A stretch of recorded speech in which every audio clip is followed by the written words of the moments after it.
Good to go, sir.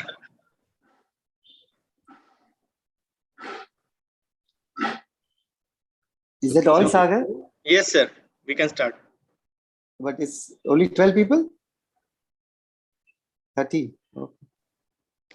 So it will be increased. Yeah, I'm sure. Yeah. So can we wait for 2 more minutes? Oh.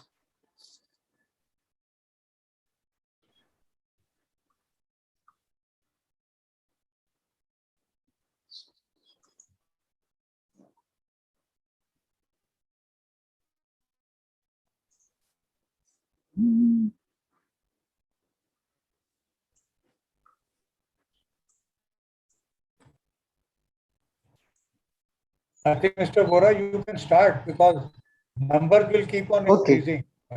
It'll keep on increasing. That's right. Yeah. So can I request President Rao to give his welcome remarks? Sure.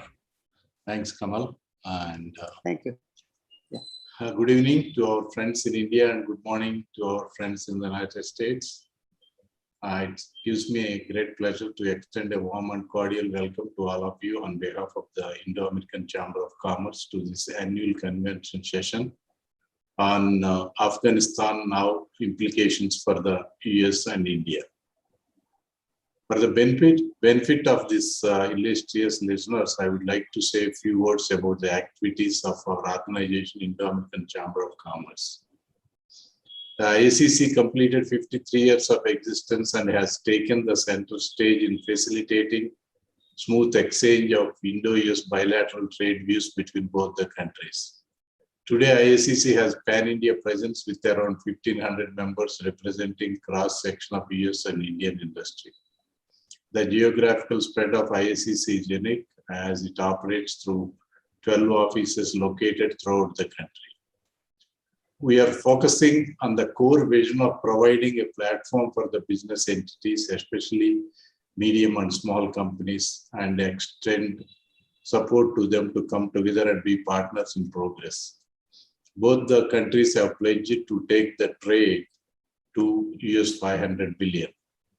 Both countries are collaborating and coordinating on a number of regional and global issues in both security as well as development spheres. In past strategic areas such as maritime and cybersecurity, humanitarian assistance and disaster relief efforts have been strengthened. Both nations have made significant progress in counterterrorism. The United States has sought to shift the focus from being bogged down in Afghanistan combating terrorism to shore up American competitiveness to meet the stiff competition from an increasingly assertive China. Decision to withdraw the US-led troops marked a milestone in America's longest ever war. There are two possible outcome scenarios of this decision which seriously impact America's Indo-Pacific strategy. US and its allies may lose strategic space from a very large territory in Asia if China and Russia, together with some other countries, manage to bring stability in Afghanistan. On the other hand, the terrorism challenge might turn into an uncontrollable strategic threat. Well, personally, I happened to be in the United States when US pulled out of Afghanistan. Majority of US public favored Afghanistan troop withdrawal. But as the days go by, President Biden was criticized for his handling of situation. Yet there is notable agreement among people that the US mostly failed in achieving its goals in Afghanistan. Also, there was a discussion whether the failure to predict the speed of the Taliban's takeover is a failure of policy, a failure of intelligence, or some combination of the two. But there is an overall concern for the Afghan people who are about to see their economy and governance unnaturally propped up for years by foreign funding collapse more rapidly than they likely currently appreciate, even before the inevitable wave of US and international sanctions are imposed and enforced in response to Taliban atrocities. It is likely that a low-grade civil war will continue in Afghanistan for some time, as the Taliban learns the lesson that no single entity can effectively control the entirety of Afghanistan as a centralized state. The only sustainable system there is one that is product of continuous negotiations, deals, and renegotiations between the center and the local powers on the periphery. India has been able to invest in Afghanistan infrastructure mainly because of the relative stability the presence of US-led troops brought. With the stability at stake, India needs to urgently relook at its priorities, identify the risks to its continued presence in Afghanistan, and formulate urgent strategies to mitigate them. India has to look at Taliban's close relationship with Pakistan. Pakistan has long treated the Afghan Taliban as friends, preferring them to the previous Afghanistan government. In his first meeting with Prime Minister Narendra Modi, US President Joe Biden discussed Pakistan's role in Afghanistan as one of the key challenges, and there was a sense that it needs a more careful monitoring. In this session, we have two very eminent speakers who are going to enlighten us on implications of the latest development in Pakistan for the US and India. Our eminent speakers today are Lieutenant General Shokin Chauhan, Mr. Rabinder Nath Sachdev, President of the Image India Institute. The suggested deliberation during the session will be on economical and geopolitical implications on the Indo-US strategic partnership. The subtopics will also include uncertain future for Indian infrastructure projects in Afghanistan, how government will identify the situation and help the traders facing a financial crisis, etc. After the brief talk, we will have an opportunity to ask questions. With these words, I extend to all of you here a very hearty welcome.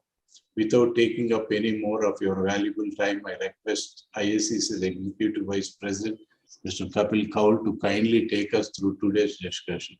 Thank you.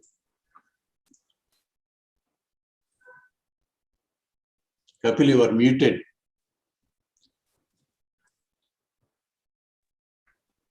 Good evening, everybody. Welcome, Lieutenant General Shokin Chauhan, Mr. Rabindranath Sachdev, Dr. Latib Bhasin, Mr. Purnachandra Rao, and the delegates and other attendees who are attending. Thank you for taking time out to attend this important topic and important event that's taking place as a consequence of the US exiting from Afghanistan. I begin with saying that the essence of all this is contained in this verse. My heart leaps up. My heart leaps up when I behold a rainbow in the sky. So was it when my life began. So is it now I am a man. So be it when I shall grow old, or let me die. The child is father of man, and I could wish my days to be bound to each by natural piety. This is a poem, The Child is Father of Man, by William Wordsworth. And I wish to say that the key issue here for which we need to address in not just Afghanistan, but the region out here, and India being obviously the biggest country and representing certain values which should be inculcated in the region, has to focus, and we need to focus on when women and girls are empowered to live to their full potential, everyone benefits exponentially. Basically, freedom and democratic values with respect for all people and all religions is core to our Indian philosophy and the way our country functions. And we need to be very clear that protection of women and children, which is enshrined in the Sustainable Development Goal number 5 of the United Nations and Human Rights Resolution, which is dated June 2013. We need to protect this, and we can see that it's having an impact on Afghanistan and the people out there.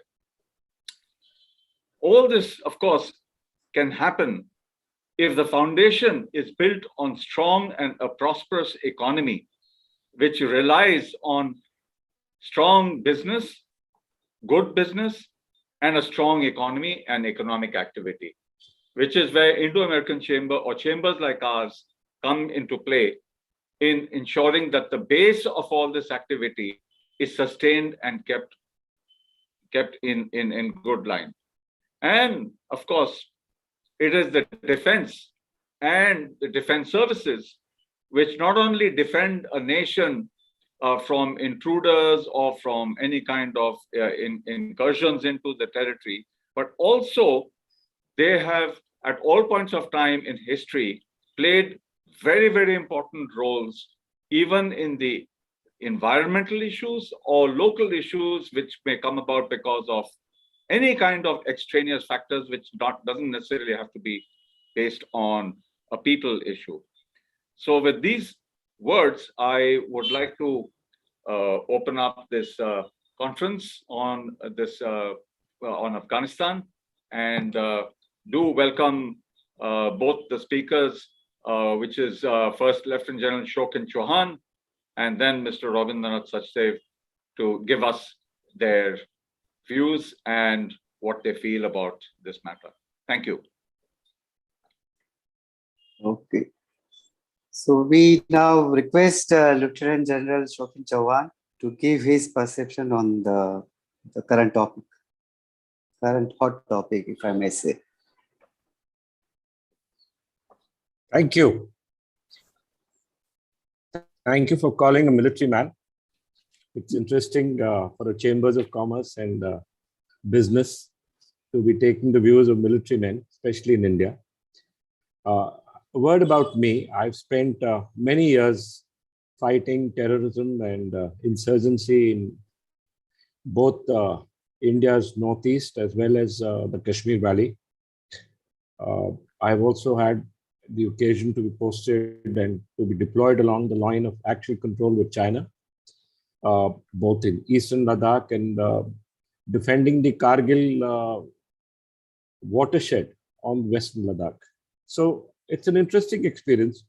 A couple of years back, I made the mistake of trying to gain an educational qualification by firstly taking the exam at the Punjab University to do my PhD.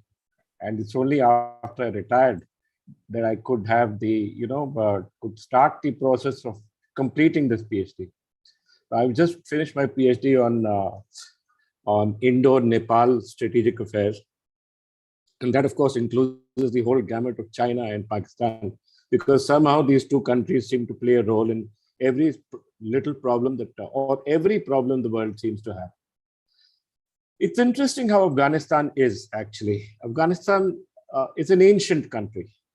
It's mountainous, it's landlocked, it's at the crossroads of Central and South Asia, and is surrounded by Pakistan to the east, to the south, by Iran to the west. It has Turkmenistan, Uzbekistan, Tajikistan to the north, and Tibet to the northeast, or Chinese-occupied Tibet to the northeast. Its location along the Silk Road, actually the old Silk Road, connected it to the cultures of the Middle East and other parts of Asia. And, there are some places which have historically remained in strife. Mesopotamia or Iraq is one, and Afghanistan is the next one. It has always been in strife and violence since the military campaigns of Alexander, the Mauryas, the Arabs, the Mongols, the British, the Soviets, and in 2001 with the United States and the NATO-allied countries. Afghanistan, also known as militarily inconquerable, and also known as the graveyard of empires, though both seem rather incorrect because it has been occupied during various stages of its history. The modern state of Afghanistan actually began only with the Hotak and Durrani dynasties of the 18th century. Unfortunately, very soon it became the buffer state of the great game between British India and the Russian Empire. its border with British India, the Durand Line, was formed in 1893. But the Durand Line, which is now the border between Pakistan and Afghanistan, is not really recognized by the Afghan government. And in fact, had only 100-year timeline.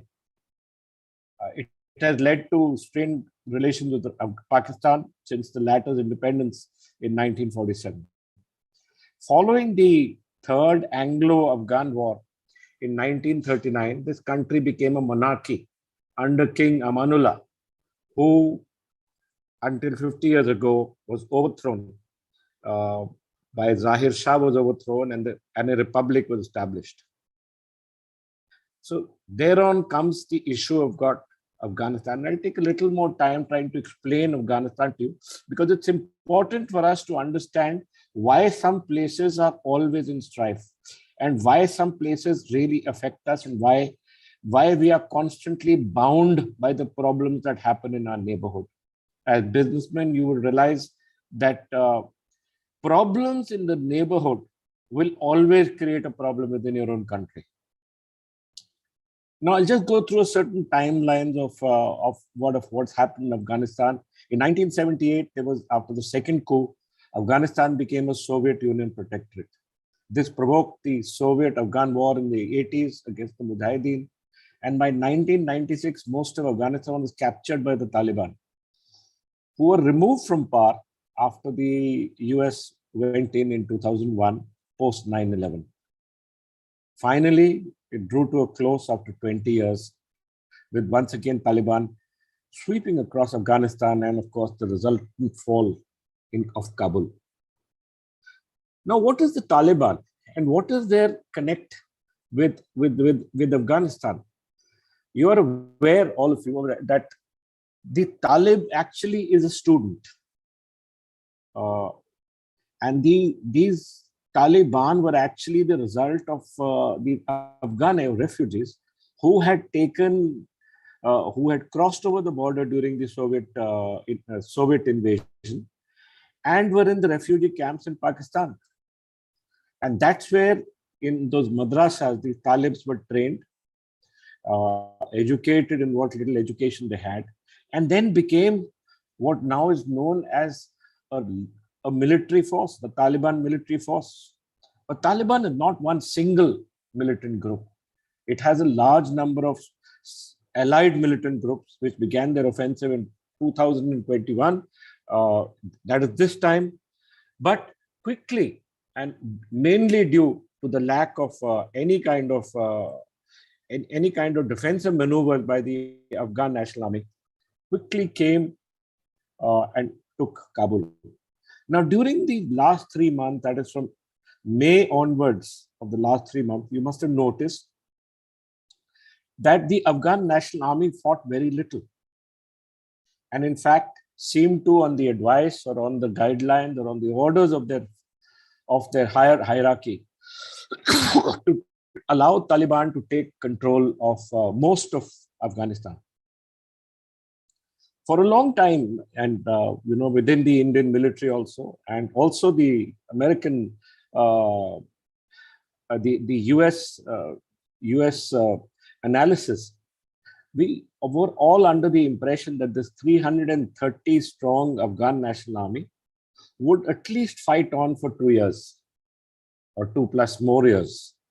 But its rapid defeat across the country, with only 2 units finally remained operational by mid-August, the 201st Corps and 11th Division, and both of them were in Kabul.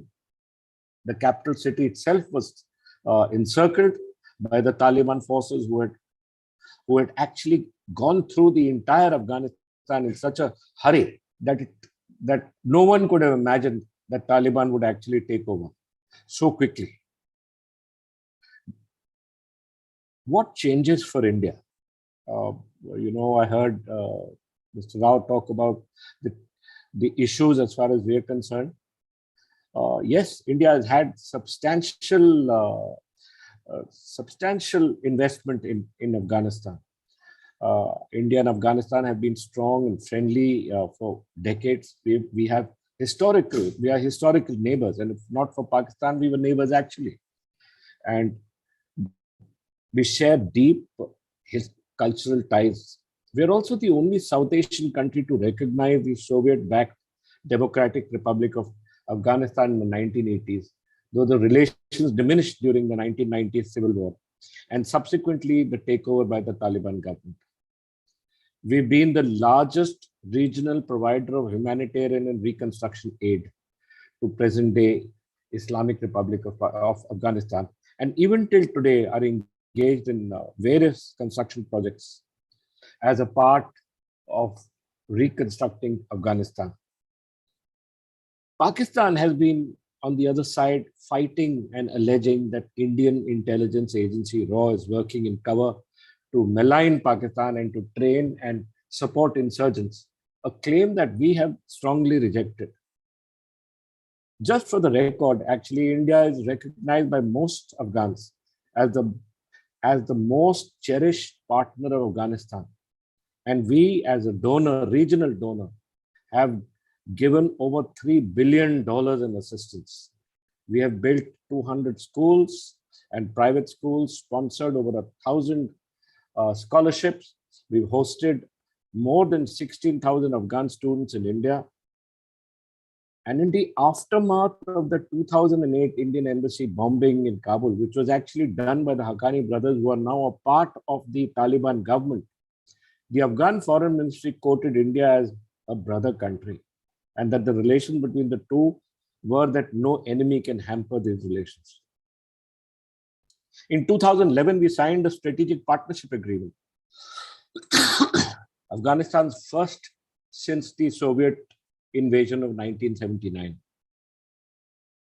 Unfortunately, after last year when President Trump signed this agreement with Taliban, there was a consternation within the Indian political ranks as to whether we should actually engage with the Afghan Taliban again.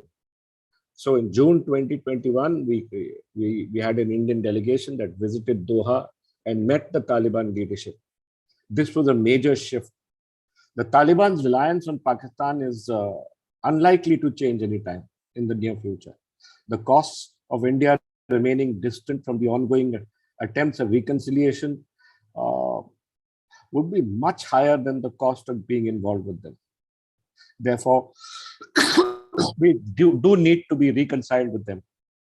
Even becoming more engaged in international negotiations about the future of Afghanistan is something that India cannot leave. But besides this, how does it affect India? What are the issues that actually matter for India? First is, like I said, I have been fighting this terrorism inside India, mainly sponsored by Pakistan, with almost 5-10 years in Kashmir. That is about, say, 15 to 18 years of my official life, of my service life, which spanned more than 40 years.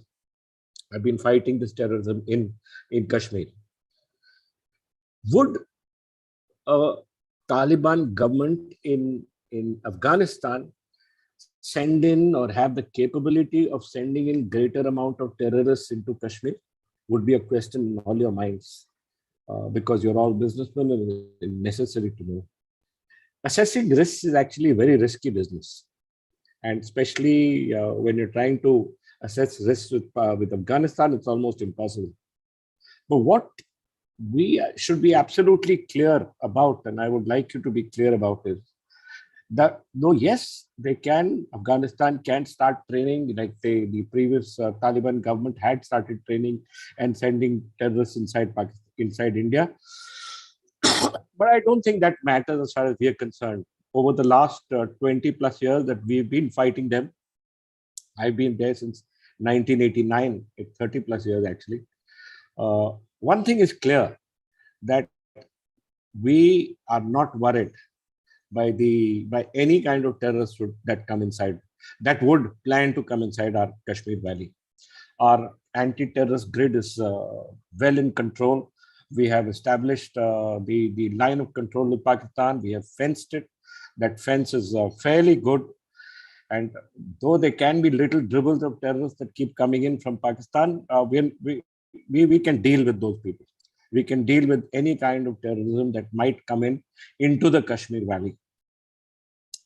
What about the terrorists that come in through different parts of India? You've seen what happened to us in 26/11, in 2008-9, when Pakistan sent these terrorists to hit Bombay or to hit Mumbai. Yes, we are a little vulnerable there, and we will have to take greater care. But they can't affect the basis of the security of India, because I feel that we have learned our lessons over the last 20 odd years, and we are fairly strong on ground, and we will not let this happen. Our intelligence setup also is extremely good. We are aware of the Haqqani group, and it is now the best armed and trained Taliban faction. It has almost 50% of the cabinet in Afghanistan. It has engineered and carried out attacks against Indian assets, including the Indian embassy in Kabul. Given the close connection between the ISI and the Haqqani leadership, this is unlikely that there will be any change and that the Haqqani group will stop its anti-India agenda.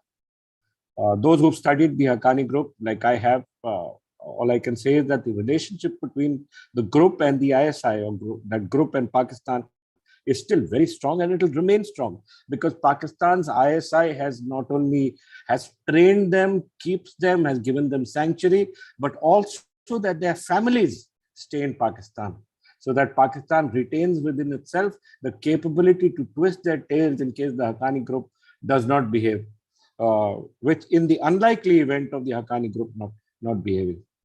Lastly, the security vacuum created by the US-led drawdown of forces has resulted in the rise of another terrorist group, the Islamic State Khorasan, the ISK, a branch of the self-proclaimed Islamic State operating in South Asia and Central Asia. This group's ability to attract radical individuals, including from India, and recruit well-trained defectors from Taliban and Pakistan military groups, is a very real threat to Afghanistan itself and to the Taliban leadership. This is something that we should be very clear about. And in fact, Mr. Rao said this, that the Taliban will learn that they cannot rule Afghanistan. Not one single party can deal with Pakistan, with Afghanistan. Afghanistan has to have separate centers of power. And I'm certain that in the coming years, the Taliban will learn the value of this, of negotiations. They will have to deal with many, many different issues. They are dealing with one in the Panjshir Valley. And that Panjshir Valley insurgency, or the Panjshir Valley insurrection, is not going to go away in a hurry. They dealt with the Soviets for many years, and I'm certain they'll be able to deal with anything that the Haqqanis or Pakistanis can put inside there. Now, how does ISI's increasing influence in Afghanistan change as far as we are concerned? ISI has been called Taliban's powerful watchman, which is how one of the founding members of Taliban summarized their relationship with the ISI. But the most important thing, and that is something that we have already covered, is the instability, the continuing instability of Afghanistan.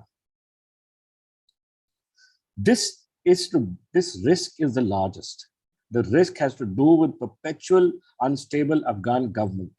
India will need to identify her own strategic actions and not rely on an Afghan-led approach on reconciliation, which carries the risk of disintegrating because of the sharply competing politics and the outsized egos between many Afghans leaders. Even now you hear about Mullah Baradar and the Haqqanis having come to blows. Mullah Baradar has left Kabul. So has the Afghan president, or the Afghan head of the Taliban. And it's the Haqqanis who are directly ruling. But that doesn't mean that they can't be a problem subsequently. The idea of dealing with Taliban is a bitter one for as far as Indian officials are concerned and the larger Indian population, and for good reason. This was the group that escorted the terrorists into Pakistan following the hijacking of the Indian Airlines flight in 1999. The former ambassador to the United States, Mr. Arun Singh, recollects during this Afghanistan hijacking that it was painfully relieved to us that India had no outreach to the structures dominating Afghanistan then. And it's the same now. We have very, very little leverage with the current Afghan government. Now let me talk about what effect will it have on China. Now you're aware that Pakistan has been, with Pakistan taking over the reins, or with Pakistan having that kind of leverage over Afghanistan, China gets the same leverage too. And Afghanistan is or might be the focal point of China's Belt and Road Initiative. So India has to deal with an aggressive China. If China's overarching shadows stretch over the Hindu Kush and the canvas, and Afghanistan becomes the hub of the BRI, which seems quite evident, the great game will resume. There is no question of China being given a carte blanche in Afghanistan. I don't see the US or the Soviet or the Russians allowing the Chinese to come inside Afghanistan in the kind of strength that they are hoping to. With the US losing its hegemony in Afghanistan for the foreseeable future, India's strategic relevance in this area is bound to slide significantly. There's no doubt about it. And the all-weather relationship of Pakistan and China will restrict the strategic growth of India, along with its economic foray into the car.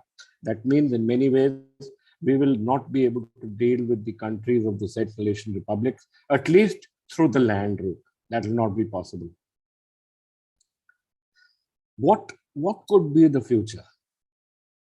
The future would be, well, the Afghan people will definitely suffer more humiliating experiences by way of rollback of their personal freedoms, but also create within themselves a breeding ground for more fundamentalist organizations, ready to escalate religious and sectarian conflicts across the region. Thus, more Afghans come to believe that they deserve a dignified life, which they have now come to live over the last 20 years, in terms of rights to freedom, education, and safety. The more they will become critical of Pakistan's attempt to marginalize India from their socio-political life. And this is what we're hoping for. And finally, it would have to be the Afghan people who can push for the inclusion of India. Only time will really tell what happens in Afghanistan over the next couple of years. Whatever be the final truth, India must engage with the Taliban leadership. We must leverage our support amongst the people. We must build our resources to deal with any surge in terrorism within our borders, and of course, keep up our powder dry. Thank you. Thank you very much.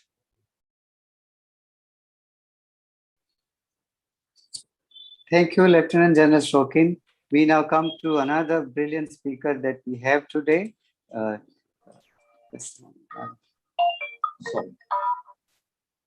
We are talking about Rabindranath Sachdev. Sachdev, please go ahead. Thank you so much, Mr. Vora. My greetings to the eminent panel we have with us, all the distinguished panelists and office bearers of the Indo-American Chamber of Commerce. The way I've structured my talk was I was thinking to maybe make some opening remarks like 3, 4, 5 minutes, because I was looking forward to as a conversation also, So what I've done is an overview with which I'll start, okay? See, at the global level right now, let's take an overall view. What is happening? We are now in the post-COVID era, post-COVID yuga. And I say it based upon 3 stark facts. One, a once-in-a-century pandemic, right? We are coming out of it. One. Second, a once-in-100 years shift in geopolitics, a rising and existing empire, a rising empire friction between the two, right? America has been, let's say, the numero uno for almost 100 years, we could say. So these are once-in-a-century, both things happening simultaneously. The third thing which is happening simultaneously is something which has never ever happened before in thousands of years of human existence on planet Earth. Once in 10,000 years, it's happening now. And that is the realization that climate change is affecting our homes, destroying floods in our homes, wildfires, droughts, etc. Right? suddenly climate change is real. So far it was okay, climate change talk, this and that, but now climate change is real, it is upon us. So these three factors, once in 100 years, pandemic, once in 100 years, empire shifts, once in 10,000 years, if you could say, climate. Now, these are historic times. So in fact, this year, I would say, is year zero of the post-COVID yuga, right? And therefore, last week when the UN meetings happened with all the heads of state, coming out after 2 years of hibernation, isolation, etc., it was perhaps the first global meet of the post-COVID era in a big picture, right? Now, along with these three big things which are happening, three other vectors have emerged, and all thanks to America. First is America's withdrawal from Afghanistan. Second, the first formal meeting of the Quad summit, right? It's the first time it's been formed. And then last week, America created a ruckus with the AUKUS. Okay, so this AUKUS is going to create some major shifts long term. So these three things are happening. Then Biden is attempting a once in a generation re-engineering at home in America, right? With spends in the range of $4 trillion being planned, out of which 1 trillion going into infrastructure, lands, bridges, roads, etc. And another 3.5 trillion supposedly to go into social infrastructure, which would include free 2 years of pre-kindergarten or preschool for every child in America, free first 2 years of college and community all across America, right? Big tax credits towards a green economy, big thrust on electric vehicles, broadband all across the country. So about $3.5 trillion and 1 trillion for the lands, bridges, etc. So this is what America is attempting at home. Now coming to the US-India relations at present, right, in the big picture. The Modi-Biden meetings, definitely we had several huge discussions and topics to discuss.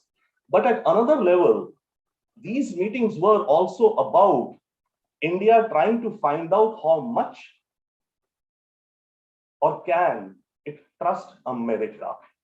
You see, America's credibility has taken a hit with Afghanistan withdrawal, and again, if you look with the AUKUS formation, right?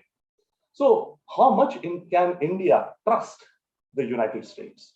Well, the opposite is also the US says, how much can we trust you? And the US-India nuclear deal, which was, finalized about 10 odd years ago, was a milestone in US-India relations in trust. It was an energy deal, of course, but it was more atoms for peace and trust, right? So again, now is a moment for India to see how much and where all, because there are a lot of things, upcoming where we have some vital interests. So first was this, right? And how much to trust, what all can be done together, etc., etc. Because you see what is happening, if you look overall in the geography of India, in the west of India, we have divergences with America. In the east of India, we have convergences with America, right? In our west, Pakistan policy, Afghanistan policy, Russia, that is the big issue we have. We are buying the S-400 missile defense systems. Would India come under CATSA sanctions?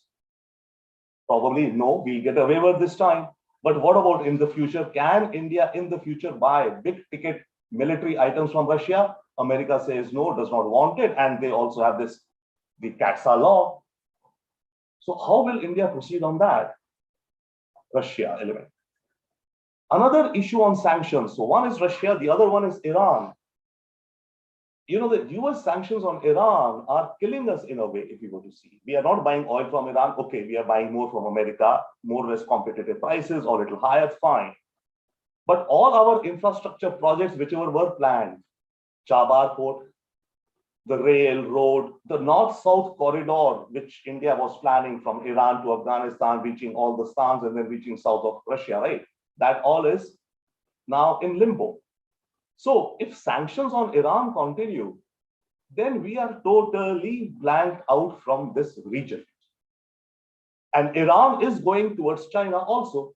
They signed a huge deal in March only, or May, I think, on oil and gas. I think a $400 billion deal over 25 years or so. So if Iran also keeps on tilting towards China, Afghanistan gone, Pakistan gone, then what will the poor Central Asian countries be able to do? The Kazakhstans, the Kyrgyzstans, the Tajikistan, even Tajikistan, though Tajikistan is very close with us. So this whole region will be out for us for geopolitical perspectives, from trade perspectives. We may still be sending our goods, imports, exports, but our logistic costs will go up, right? And if our logistics costs go up, then obviously we'll be non-competitive or less compared to the Chinese goods, which will be flooding this region. So we are losing out on all such factors. And it's not only us, even America is losing out. So in fact, I mean, during this visit, I was arguing oftentimes that Prime Minister Modi should try and, convince America, persuade America to work towards lifting of Iran sanctions, because that's in the interest of the United States also, right? So that's a small matter of sanctions. Now coming to terrorism, you see, there are two parts to terrorism, the overall bundle that we think. One is terrorism, yes, and the other is regressive thought, radicalization. The problem in the world today, honestly, what I think is that we are all looking at solving terrorism through guns, intelligence, drones, such mechanisms, technology. But remember, sirs, technology and guns is only half the solution of the terrorist who's holding a Kalashnikov and coming to kill you, right? Radicalization, the other half, is all in the mind. And radicalization starts from childhood. So, to address the issue of terrorism in the long term, radicalization must be reduced in the long term. Then a lesser number of adults will be prone towards extremism, picking up a gun and going and killing the other, hating the other, right? So these are two different strands which, I would like to point out, and which I will stick it out there. So now this 50% of the training of the mind, and this is where I think Mr. Kapil Paul, you mentioned child is the father of man. My father used to love saying this statement. It's ingrained in me also, right? It is the child who is the father of the man. What the child learns, what I learn from age 5 to 15, maybe forms my persona for my entire life. So to tackle radicalization in the long term, there is only one answer, and which is compulsory education of a good curriculum of live and let live all across the world, all children, all schools, religious, non-religious, private, public, madrasas, homeschool, everywhere. A child must be exposed in a fun way, of course, age-appropriate learning. We are the smartest designers of content you can create. That is the only way long-term. And also, the advantage of this is that in the short term, such curriculum in schools will help reduce bullying. Bullying is a huge problem in the day-to-day all over the world. So this approach must be adopted by all governments as much as possible, and I'm definitely pushing for it, right? So that said, and okay, we're talking about Afghanistan, etc. By chance, I had an Afghan lady come to my office just 1 hour ago. She just left half an hour ago, right? And with her, we are talking of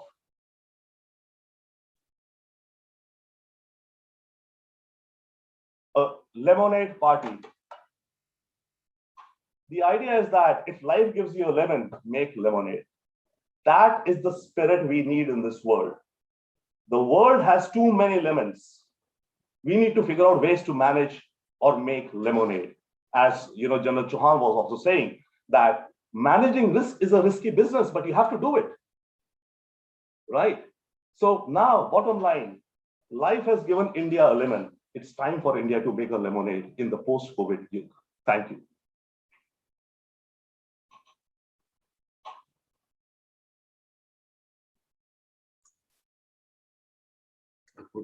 we get some grapes also, sir.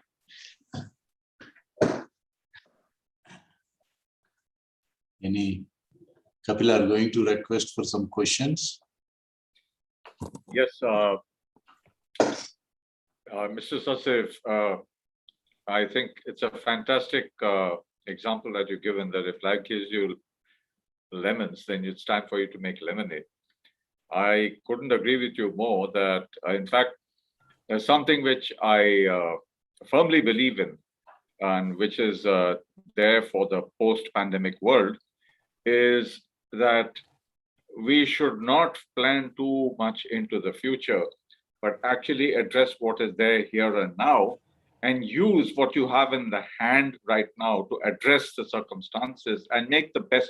You know, it's either like you're drinking that glass of lemonade, so it's either half full or half empty.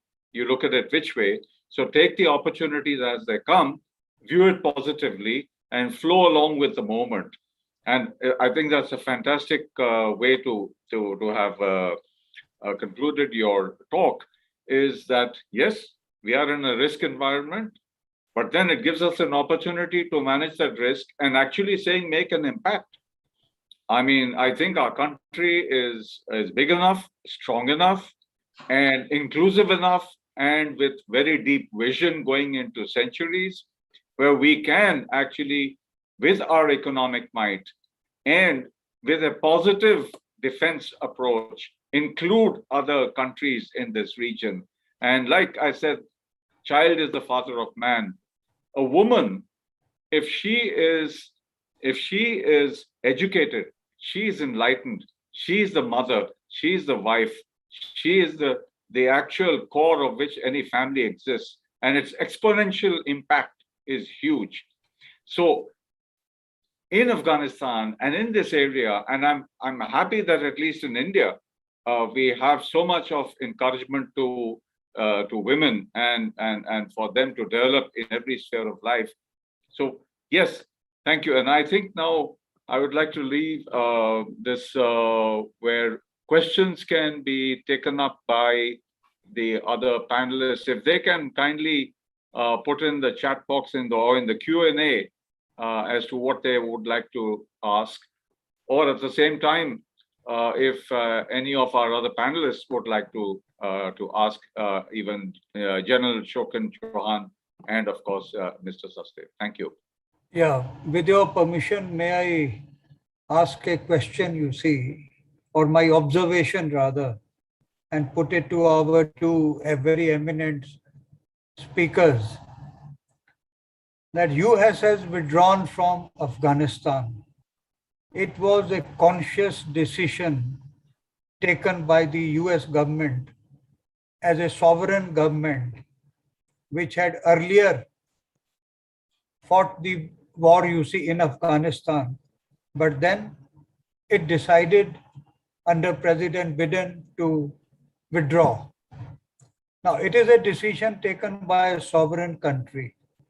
In India also, we have had several situations like the Shimla agreement between Mrs. Gandhi and Zulfikar Bhutto. That was also subject matter of so much of criticism. It should not have entered into. We have tried to give away some, you see, our land, our possessions to Pakistan.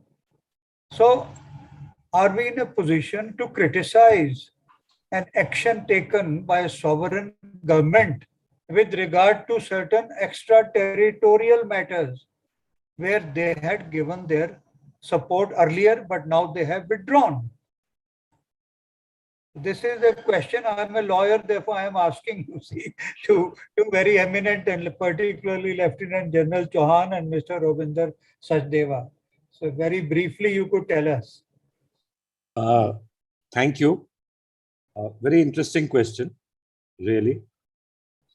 You know, about 10 years ago, I was a brigadier posted in the Army headquarters, and I was briefing at that time Sir Peter Wall, who was the Chief of Defence Staff of the UK Army, General Peter Wall. And one of the things that I told him after we finished our briefing was, don't cut and run from Afghanistan. why is it important for us that the US and its NATO allies had stood the course? And in 2011 also, if you remember, they were planning to get out of Afghanistan. Is that their getting out creates a vacuum in the entire Asian region? When this vacuum is created in the Asian region, other powers come in, which creates greater bit of turmoil for the rest of the countries of the Asian region. Each country of the Asian region has to deal with a certain amount of defenses, a certain amount of disturbances that take place. And while, yes, it's a sovereign nation and we can't do anything about it, but at the same time, how does it affect us? That's the issue with the NATO coming in and the US coming in. There was a certain amount of stability in Afghanistan that Afghanistan had not seen for the last 50 years. And with that, we could deal with Pakistan and China. With the US getting out of Afghanistan now, that vacuum has been created. And now we don't know where we are. How do we deal with the things, the numerous things that just might happen? I said that risk is a major issue and we should never try and do risk analysis. But just imagine China comes inside Afghanistan and Afghanistan becomes the hub of the BRI. Where are we? We are cut off from all sides. Then the Chinese string of pearls thing has come true. They are in Nepal, they are in Sri Lanka, now they're in Afghanistan. Where does India go? Because we cannot be pushed by a resurgent China. There was a reason for us. Is that the responsibility of the United States of America? They have taken a decision in their national interest. Possibly, I agree with you. But they came inside Asia, and it is for us to tell them that, look, don't cut and run, don't run away.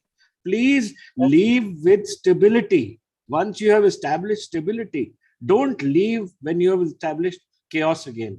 That is the issue. Thank you, Lieutenant General. Mr. Sachev, any comments from you, please? Sure, sir. Thank you. Yeah, absolutely. It's a sovereign decision. But you see, the nature of the world is that people comment, and people who are analyzing things, analysts are commenting and will comment. So that's what we are doing. One is not criticizing the sovereign decision, but what one is saying is that they executed it pitiably, foolishly. Apart from the fact that they would have gone, there would have been a vacuum, that would have been a problem, of course, that is. But the very manner in which they did leaves much to be desired, even from a professional perspective, planning. If you knew that you're getting out on August 31, you should have taken out everybody from your embassy in the month of January, February, March, whatever, left just one person, whatever. So the entire manner was shocking, to say the least, I'll say, for everyone across the world. One point I'd like to make here is that the question came up, why did the Afghan army melt away? Again, a mistake by America. When they struck the deal under Trump, May 31 was the deadline, right? Taliban said, okay, we will not attack American interests anymore for the next 1 year. Fine. America started withdrawing. You know what the Talib did? They went to the provincial cities, small capitals, and talked to the Afghan army there. Guys, look here. In 12 months, America is going. Your godfathers in Kabul will fall. It will be our government. So you either give us your arms, go home peacefully, or take some money, because bribes is a huge thing in this country, of course, or whatever, not stereotyping. Take some money, or don't worry, we'll come on the 31st of May and we'll slaughter you. The Taliban went around all across Afghanistan talking this to police chiefs, etc. Right? So obviously what happened? The minute the American armies were going, the Talibs came on the roads and they just started driving, because all of the Afghan National Army had psychologically been defeated. So this is a major mistake in war, or whatever strategy or military strategy, I would say. At least in hindsight, one can say that. Now, so is the situation in which the US has left and created by its leaving. I think that's under discussion. But yes, nobody can dispute, okay, it's your right, you want to go and commit suicide, you're doing suicide, but I'll say maybe you're doing the wrong thing to do by committing suicide, perhaps. Another mistake which America made in these 20 years of war is Iraq. They went to Iraq on the wrong premise. And suddenly they were handling two big wars.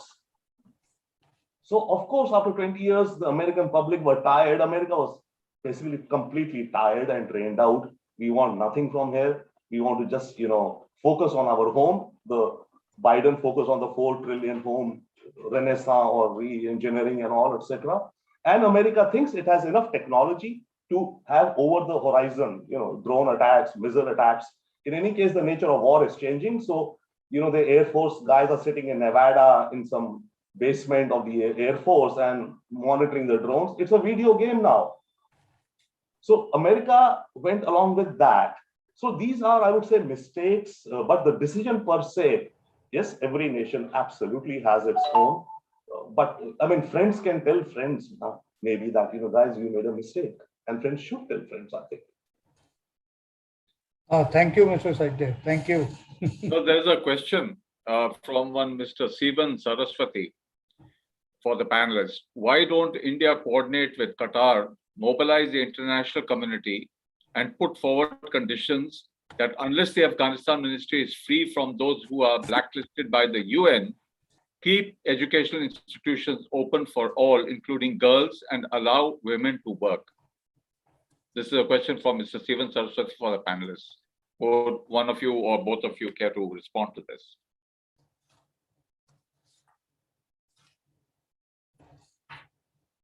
You're muted. General, you're muted. I agree. I absolutely agree with Mr. Saraswati.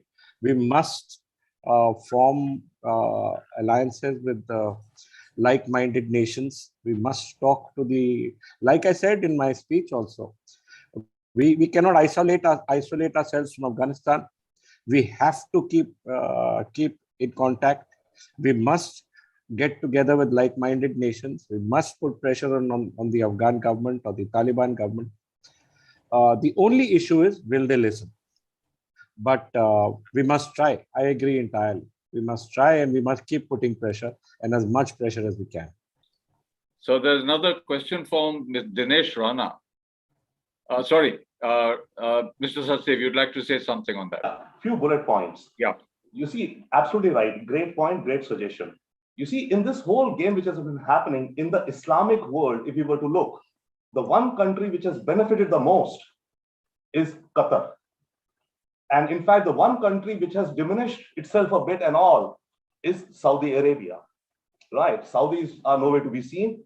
Qatar, by virtue of hosting the Taliban political office, became the hub of all these discussions and all, and their relations with the Taliban. And now, even embassies which are in Kabul are shifting to Doha. So Qatar is benefiting economically also through all of this, as well as its stature as a world mediator. So Qatar has definitely benefited, and it would be definitely, India should be, trying out such maneuvers. Yeah. Thank you, Mr. Sachdev. Mr. Sachdev, in fact, it's interesting that when you took the example of lemons, so you can take Qatar as an apple, all right? And the apple will keep the doctor away. So you made another very good observation that Qatar should be leveraged to take on this role. And I think that's a positive thing, because Qatar does have very good relations with practically everyone, including the United States of America. And that's why probably they played this role. So, and there is another question now from Dinesh Rana, and then another one observation from another panelist, another attendee. So Mr. Rana is asking, Afghanistan is divided into ethnic clans and their loyalty first to clan and then to nation. So America failed in nation building, and corruption was the rule of corruption was rule of the day. In this, what actions or what options remained with America? So would one of you respond to that? Mr. Sachdev? Sure, sir. Maybe. Okay, sure. Thanks. See, America did fail in nation building, but it tried. See, one is pointing out their mistakes, but one must realize, and one does realize, that whatsoever it be, in this world, America is still the biggest economic military power. And at least, even if, a hypocrite at times tries to uphold some values in the world, right? It has its own double standards, no doubt, but still it tries to portray to the world that, guys, look here as a beacon on the top of the hill, right? Values of human rights, liberty, they try and, emphasize that. So America tried. I mean, the mere fact they spent like $2 trillion in Afghanistan, and out of which about $100 billion was on military. And out of the 100 billion of the military, maybe about 20 to 30 billion was in the hardware. The rest 80 billion, 70 billion in training and various construction of, Bagram Air Base or whatever stuff like that. So out of the 2 trillion, that means America spent at least about $1.98 trillion in what? Education, roads, whatever programs, getting NGOs to come and do training for women. In fact, this lady who came to my office today, she was one such worker in Kandahar. Okay, working with an American NGO, which was being paid by the US government to train the teachers. She was doing that. Right? So money was spent like anything. In fact, there's a report out of Pentagon right now that they overspent and there was no, no simple accounting. Money was just being printed and distributed. So America spent, yeah. So the point is, yes, they failed. Perhaps, exactly, they didn't understand the local culture.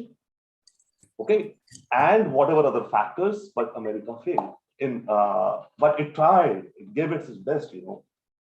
20 years, so many lives lost. Whatever they wanted to, they had hopes of making Afghanistan into a democratic nation with an electoral democracy and peace and tranquility. Perhaps that's the vision they had.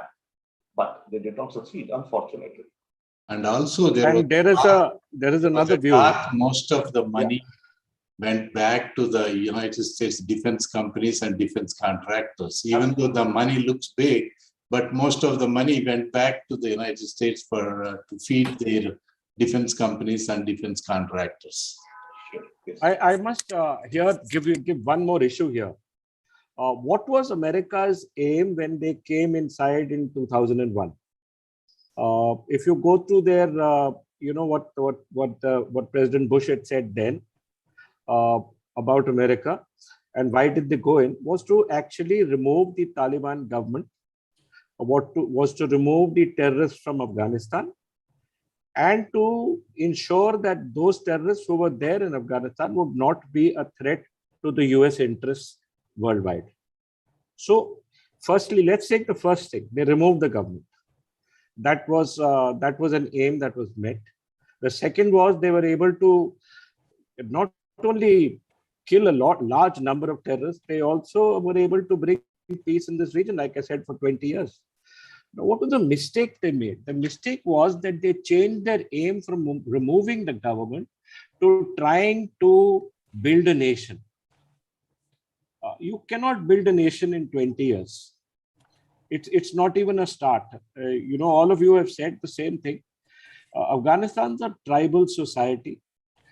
It has been a tribal society for 5,000 years. The Pashtun often say that I've been a Pashtun for 5,000 years and probably an Afghani for the last 100 years. And the same Pashtun is across the Durand line will say the same thing about Pakistan, that I've been a Pakistani only for 70 years. So the issue is that what did America come inside Afghanistan for, and what did they leave as? If we were to do an analysis of the issues that they gained vis-a-vis the issues that they lost, that would be the issue by which we could judge them. I would judge this very clearly, that they succeeded in 95% of their goals. And where America failed, and what Mr. Sachdev also said the same thing, that they should have not tried to build a nation. That was not their aim in the beginning. Thank you. I think one last question or observation there is from another panel, one attendee. It's Mr. Tamal Kanti Ghosh. Mr. Sachdev spoke wonderfully. I would like to make just one point, reference Iraq, not on the wrong premise. It was a cold-blooded, deliberate neocon military-industrial combine to shift focus from Afghanistan to Iraq. Afghanistan has had and has no money. Iraq has oil. Okay, sure, sir. Absolutely. See, by the way, I'm a co-founder of an Indian-American organization in the United States, and we work really whatever hard to our efforts to promote US-India relations. So when I'm critiquing or pointing out mistakes, it does not mean that, I'm saying America is over or its era is over. I'm making lemonade, let's say, right? Now, the point being, yes, the Iraq war was a big mistake. And yes, the military industrial complex, absolutely, which, who was it? Eisenhower reminded the world or his successors to watch out for. But there's an interesting dimension if you start thinking along those lines. Now that the Afghan war is over, what will the MIC do next? Where is the market next for the MIC? The market next is Asia Pacific. The tensions rising with China. So, of course, Taiwan has to buy. America will persuade Japan to buy more, invest more. Korea to buy more, invest more. India to buy more, invest more. Australia to buy more, invest more. The AUKUS. So, life, and it's difficult to understand at times as to what is pushing what. Is it geopolitics which gives rise more to the MIC and then they capture the opportunity? Or at times, actually, it does. No doubt about it. There are think tanks. We are all aware individuals. There are think tanks, interest groups, research papers, and opinions made, unmade, which guide public opinion and leadership opinion and the national policy towards an objective which leads to something then. So this is a harsh reality of life, and absolutely the US is. The US is set up in that way. It's a country of competing ideas. Whichever idea competes, the better comes up and is adopted. Right. Now, so that's where we are with the MIC. Thank you. Thank you, Mr. Saitev. So, Mr. Kaul, now is it time for me to give my yes, sir. thoughts? Yes, sir. Yes, sir. I certainly. Just one line which I'd like to say before I request Dr. Lalit Bhasin to give the concluding remarks and the vote of thanks is, I think, ek chingari jal gayi hai aaj, and that chingari is the human spirit. And I would say that when the human spirit is kindled and it becomes very, very committed, nothing can defeat the human spirit. You can see that we've had Dr. Nelson Mandela, one single individual who brought about the liberation of South Africa. In the same way, the woman and child in Afghanistan, to my mind, the spirit of those people will probably prevail at some point of time. Let's hope so. Dr. Lalit Bhasin, please, sir, would you give the concluding remarks and the vote of thanks? Thank you, sir. Thank you. Thank you, our very, very eminent panelists, Lieutenant General Shaukin Chauhan and Mr. Rabindranath Saiteva. You see, the topic was Afghanistan now. This is very significant. Afghanistan now dash implications for the US and India. So it is a fait accompli. What is Afghanistan now is whether de jure you may not recognize it, but de facto it is Taliban who are there. So it is a fait accompli. De jure, countries may recognize, countries may not recognize, but so far as the governance of Afghanistan is concerned, that is the Taliban. Now, what are the implications for India? The implications for India obviously are what were the implications for the United States, their own national interest. That should be uppermost in the mind of India while dealing with the situation which arises in Afghanistan today, given the fact that Taliban are in control.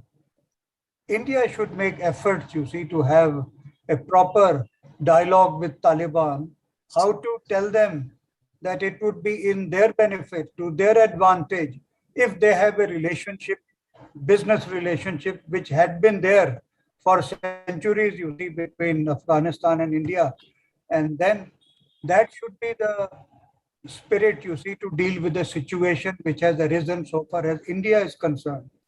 They say, near is my shirt, but still near is my skin. So I have to take care of my skin. And my skin is my own business interest, commercial interest, political interest.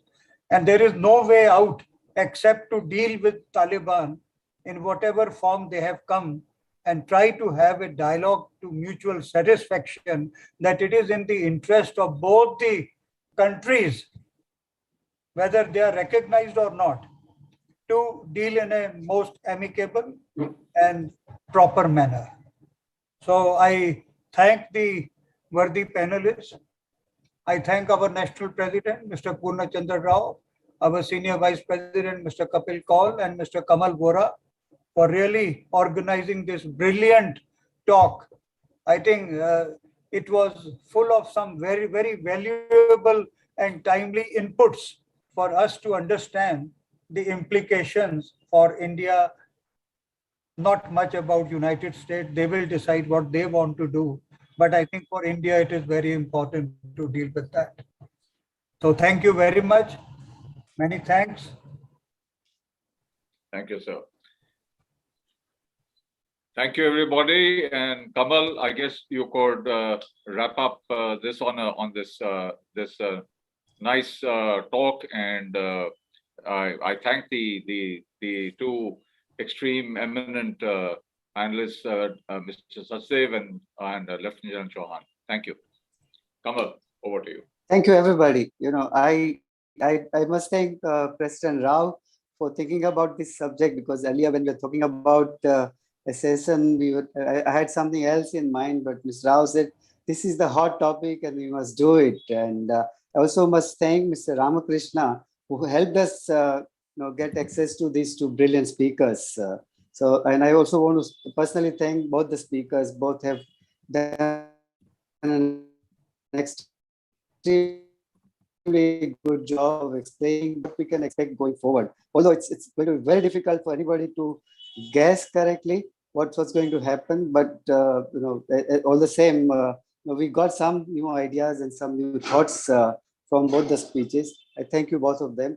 I also want to thank Mr. Kaul, you and Dr. Bhasin for taking your time out of your schedule and doing this with us. Thank you very much. I also would like to thank all the audience, people who have come attended this session with us. So I think with those words, we can conclude this session, and good night to everybody. And good morning. Audience number is much bigger than what we see here because it's on YouTube also, which doesn't reflect here. So yes. Okay, thank you. Yeah. So I think we can conclude this session. Yeah. Okay. Thank you. Good night, everybody. Thank you. Good night. Thank you very much.